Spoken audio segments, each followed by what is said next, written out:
Hey everybody, I wanted to let you know about our new ministry, Tip of the Spear. You might have seen the logo around Rock Harbor for the last few months and probably saw that it had sponsored the Israel conference last November. Anyway, I have chosen this name to represent our media ministry because it describes our function. Tip of the Spear means the first to enter battle.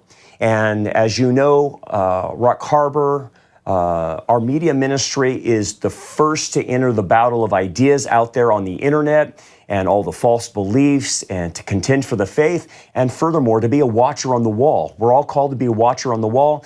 And especially in the terms of prophecy, in terms of what's going on in the culture, we want to make sure that we're on the tip of the spear on all the issues so we can warn people about the dangers, the spiritual dangers that are out there. Furthermore, tip of the spear, as you know, as our church is, we teach from pillar to post. We teach from Genesis to Revelation, the whole counsel of God. And that's actually a term Paul used in Acts chapter 20 to refer to being a watcher on the wall, is that they teach the whole counsel of God. And that's what we do. We don't shy away from passages. We don't shy away from certain books of the Bible. We teach all 66 books as it states. And so, as you know, that's what we're about. So that's where the name comes from, that we're going to be the first in with the truth in the spiritual battle of ideas.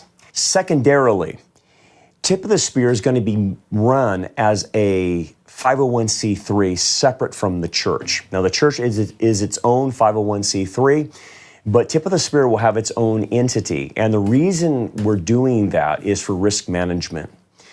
Look, there's going to come a day where they're going to claim what I say is hate speech, and you know that day is coming. And if they do, you're going to see lawsuits come our way. Well, if lawsuits do come our way in the future, I want them to sue Tip of the Spear rather than Rock Harbor Church. So this is a way of protecting the church from being sued. If they sue Tip of the Spear, fine, we can go bankrupt at Tip of the Spear.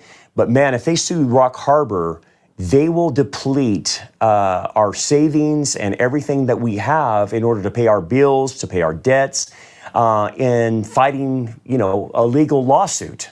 So I don't want that happening. So we're going to separate that out as a risk management issue.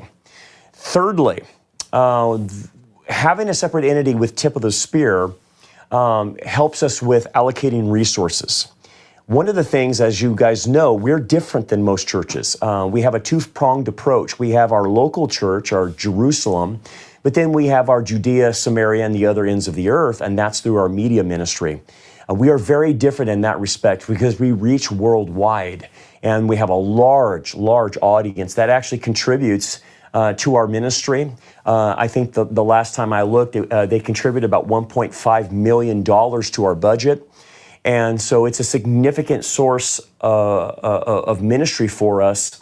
And so we want to make sure that we're devoting the right amount of employees, resources, and equipment to it. And so what ends up happening is as we continue to grow larger globally, we're going to need more employees for it. We're going to need more staffing. We're going to need more resources.